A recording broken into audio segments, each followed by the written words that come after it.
کا ادارہ ہے۔ عرصہ 42 سال سے یہ ادارہ الحمدللہ قرآن و سنت کے اشاعت میں مصروف عمل ہے۔ میں پہلی دفعہ آپ کے پاس حاضر ہوا ہوں تو درس قرآن اور آپ کے درمیان معلی ہونا چاہتا ہے، جتنا ہو سکے اس ادارے کے ساتھ تعاون فرمائیے۔ جزاکم اللہ خیر۔ السلام علیکم۔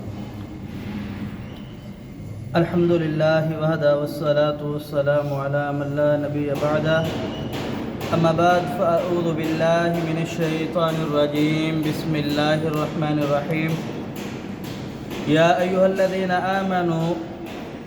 من یرتد منکم عن دینہ فسوف یأتی اللہ بقوم یحبهم ویحبونہ اذلۃ علی المؤمنین اعزۃ علی الکافرین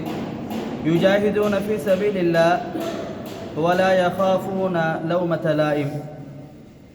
ذلک فضل اللہ یؤتیہ من یشاء واللہ واسع علیم۔ یا ایہا الذین آمنوا، اے وہ لوگو جو ایمان لائے ہو، من یرتد منکم، جو مرتد ہو جائے، پھر جائے، ارتداد کرے تم میں سے، عن دین ہی، دین سے، فسوف یأتی اللہ، تو ان قریب اللہ رب العالمین لائے گا، بقوم، ایسی قوم کو، یحبہم و یحبونہ، کہ وہ قوم اللہ سے محبت کرے گی اور اللہ ان سے محبت کرے گا، اذلۃ علی المؤمنین، یہ ایسی قوم ہوگی جو مومنوں سے محبت کرتی ہوگی، آپس میں مومن مومن سے محبت کرتے ہوں گے، اعزۃ علی الکافرین، اور کافروں پر بڑے سخت ہوں گے، یجاہدون فی سبیل اللہ، یہ اللہ کی راہ میں جہاد بھی کریں گے، ولا یخافون لومۃ لائم، اور کسی ملامت کرنے والے کی ملامت سے خوف نہیں کھائیں گے، ڈریں گے نہیں کہ دنیا کیا کہتی ہے۔ ذالک فضل اللہ یؤتیہ من یشاء، یہ اللہ کی محبت، یہ سارے انعامات اللہ جسے چاہے دے دے، وہ بادشاہ ہے۔ واللہ واسع علیم، اللہ وسعت والا ہے، خوب علم رکھنے والا ہے۔ گزشتہ آیات میں آپ نے سب سے پہلے قتل کی مذمت، پھر اس کے بعد یہود و نصارہ کی مذمت، پھر ان مسلمانوں کو تنبیہ کی گئی جو یہود و نصارہ کی مشابہت اختیار کرتے ہیں یا یہود و نصارہ جیسے نظام کو پسند کرتے ہیں۔ اب یہاں اس کے بعد پھر اللہ رب العالمین نے ایسے لوگوں کی مذمت بیان کی ہے کہ جو لوگ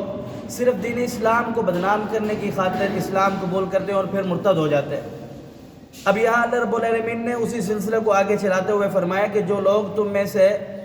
مسلمان ہونے کا دعویٰ کرتے اور پھر مسلمان نہیں ہوتے، پھر جاتے ہیں دین سے، ان کا مقصد یہ ہوتا ہے کہ صبح مسلمان ہونا اور شام کو کافر ہونا، لوگ یہ سوچیں کہ بھئی اگر یہ دین سچا ہوتا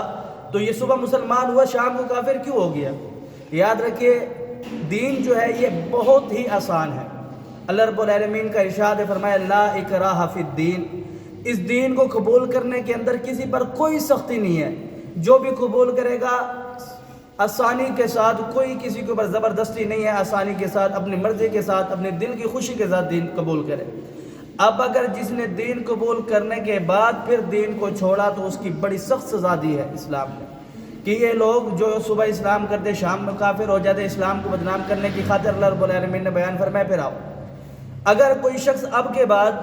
اسلام قبول کرے اور اس کے بعد وہ کہے کہ میں کافر ہو گیا، مرتد ہو گیا، مجھے یہ دین سمجھ نہیں آ رہا، یہ دین اچھا نہیں ہے، تو اللہ رب العالمین نے بیان فرمایا کہ اللہ کا حکم ہے اسے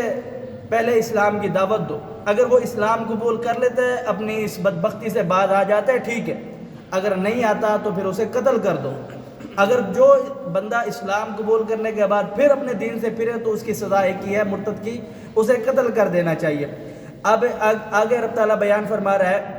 کہ اے لوگو، جو لوگ اللہ رب العالمین کے دین کے ساتھ مذاق بناتے ہیں، پھر اللہ رب العالمین بھی ایسی قوموں کو سخت سزائیں دیتا ہے، ایسی سزا کہ پوری کی پوری قوم ہی ختم کر دے گا۔ پھر اللہ پاک ایسی قوم، ایسے لوگ، ایسے افراد، ایسے اشخاص لے کر کے آئے گا جو لوگ اللہ سے محبت کریں گے اور پھر اللہ ان سے محبت کرے گا۔ ان اشخاص کی اللہ رب العالمین نے کچھ نشانیاں بیان کی ہے، فرمایا کہ یہ لوگ ایسے ہوں گے جو اللہ سے محبت کریں گے، نمبر ایک، دوسرا مومنوں پر نرم ہوں گے، آپس میں مومن مومن کے ساتھ بڑی محبت سے پیش آئے گا، اور کافروں پر بڑے سخت ہوں گے۔ فرمایا کہ اگر کوئی شخص انہیں ان کے دین کے بارے میں ملامت کرے گا کہ یار تمہارا کیسا دین ہے، تمہیں تمہارا پیغمبر قضائے حاجت کی بھی ترتیب سکھاتا ہے، اس کے طریقے سکھاتا ہے، یہ کیسا دین ہے، تو یہ کسی ملامت کرنے والے کی ملامت کے اندر نہیں آئیں گے۔ آگے رب تعالیٰ فرماتا ہے کہ یہ اللہ کا فضل ہے، اللہ جسے دے دے، اللہ بڑا وسعت والا ہے، بڑا علم رکھنے والا ہے۔ یہ صحابہ کرام جناب اب پیارے حبیب پیغمبر علیہ السلام کی موجودگی کے اندر یہ آیات مبارکہ نازل ہوئی، اور پیارے حبیب پیغمبر علیہ السلام جب فوت ہوئے تو پھر یہ فتنہ سر اٹھانے لگا کہ لوگوں نے کہا ہم زکوٰۃ نہیں دیں گے، ہم اسلام تو قبول کرتے ہیں، نماز بھی پڑھیں گے، ہم زکوٰۃ نہیں دیں گے۔ تو اللہ رب العالمین نے ان کا جو حل ہے وہ اب پیارے حبیب پیغمبر علیہ السلام کی موجودگی کے اندر قرآن بنا کر کے اتار دیا، اور جناب ابوبکر صدیق رضی اللہ تعالیٰ عنہ نے ان کے خلاف اعلان جنگ کیا اور کہا کہ جو شخص پیغمبر علیہ السلام کی وفات کے بعد یہ کہتا ہے کہ میں زکوٰۃ نہیں دوں گا یا میں دین کا کسی ایسے رکن کو نہیں مانوں گا، وہ مرتد ہے اور ہم اسے جہاد کریں گے۔ اور پیارے حبیب پیغمبر علیہ السلام کی یہ وہ صحابہ ہیں جو پیارے حبیب پیغمبر علیہ السلام نے جتنی بھی صفات بیان کی ہے اللہ رب العالمین نے بیان کی، یہ 5 صفاتیں ان صحابہ کے اندر موجود ہے۔ یہ ابوبکر صدیق رضی اللہ تعالیٰ عنہ اور مہاجرین انصار اور یمن سے آنے والے صحابہ کرام جنہوں نے ان مرتدین کے خلاف مل کر کے جہاد کیا اور جنگ لڑی، یہ ابوبکر صدیق رضی اللہ تعالیٰ عنہ نے اس فتنے کو ختم کیا۔ یہ وہ ابوبکر صدیق ہے جس کے بارے میں اللہ رب العالمین پیارے حبیب پیغمبر علیہ السلام کو تحفہ دیا، اور اللہ رب العالمین جناب قرآن پاک کے اندر ارشاد فرماتا ہے کہ فَإِنْ آمَنُوا بِمِثْلِ مَا آمَنْتُمْ بِهِ فَقَدْ اهْتَدَوْا، اگر ایمان لے کر کے آنا چاہتے ہو تو ایسا ایمان لے جو ہدایت یافتہ لوگ ہیں۔ مفسر اسلام جناب عبداللہ ابن مسعود رضی اللہ تعالیٰ عنہ بیان فرماتے ہیں کہ اس فَإِنْ آمَنُوا بِمِثْلِ مَا آمَنْتُمْ بِهِ فَقَدْ اهْتَدَوْا سے مراد ابو بکر، عمر، عثمان اور علی ہے۔ یہ ایسے صحابہ کرام جن کو اللہ رب العالمین نے ایمان کا معیار ٹھہرایا۔ آج افسوس، صد افسوس، کچھ لوگ صرف اپنی اناج میں آ کر کے ان صحابہ کرام پر تبرہ کرتے ہیں، اپنے بغض میں آ کر کے انہیں برا بھلا کہتے ہیں۔ تو اللہ رب العالمین نے ان کا مقام بڑا اونچا رکھا ہے۔ اللہ رب العالمین فرماتا ہے کہ یہ ایسے لوگ ہیں ایمان ان جیسا لے کر کے آؤ، اور پیارے حبیب پیغمبر علیہ السلام فرماتے ہیں لا تسبوا اصحابی فلو ان احدکم انفق مثل احد ذهب ما بلغ مد احدهم ولا نصیفہ۔ اے لوگو میرے صحابہ پر ذرا سی بھی کوئی ایسی بات نہ کرو جو اسے ناپسند ہو۔ اگر تم ایک اور پہاڑ کے برابر سونا خرچ کرو اور میرا کوئی صحابی ایک مد گندم یا غلہ خرچ کر دے، پھر بھی تم ان کے ایک مد گندم ایک مد غلہ کے برابر تمہارا سونا نہیں پہنچتا۔ اللہ سمجھنے عمل کی توفیق دے۔ قل قولی ھذا استغفر اللہ لی ولکم ولسائر المسلمین۔